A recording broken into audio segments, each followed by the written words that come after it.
بچی کی طرف سے یہ سوال ہے، اسکول جاتی ہیں غالباً آخری میں پڑھتی ہیں، چھٹی میں پڑھتی ہیں، وہ کہتی ہیں کہ اکثر ان کی کلاس میں بعض مذہبی باتیں ایسی بتائی جاتی ہیں بائبل کی طرف سے لے کے جو ہمارے مذہب میں منع ہے، جیسے حضرت عیسیٰ علیہ السلام کے متعلق ہوتی ہیں بعض باتیں کہ انہیں خدا کہا جاتا ہے۔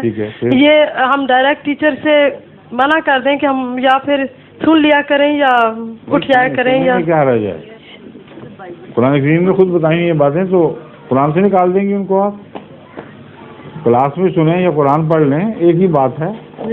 قرآن کریم نے ان کی ساری باتیں بتائی ہوئی ہیں، مشرکوں کی بھی، عیسائیوں کی بھی، یہود کی بھی۔ تو باتیں سننا اگر منع ہو تو قرآن میں کیوں لکھی ہوئی ہیں وہ باتیں؟ قرآن میں تو شیطان کا نام بھی لکھا ہوا ہے۔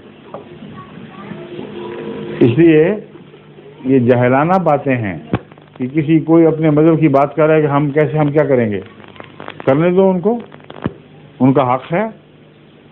آپ مسجد میں خدا کی عبادت کا ذکر کرتے ہیں، سکھ بھی آتے ہیں، ہندو بھی آتے ہیں، دوسرے بھی عیسائی یہودی، وہ سن کے رہتے ہیں، ان کو کچھ بھی نہیں ہوتا، تو آپ کو کیا ہو جائے گا اس سے؟ آپ کو تو ایمان بڑھنا چاہیے ان کی باتیں سن کر، کیونکہ ان میں کوئی وہ نہیں ہوتی، منطق نہیں ہوتی، کوئی دلیل، کوئی عقل میں آنے والی بات نہیں ہوتی۔ تو بعد میں ادب کے ساتھ وہ بچی کوئی سوال کر سکتی ہے کہ جناب آپ نے یہ بات کہی ہے، یہ تو ان سائنسی حقائق کے خلاف ہے جو آپ نے خود تحقیق کی ہے، اس لیے ایک ایسی بات کر رہے ہیں۔ نہیں کرنا تو نہ کریں، چپ کر کے بیٹھے رہیں۔ اچھا، آپ مردوں کی طرف سے ظہور مہدی آخر زمان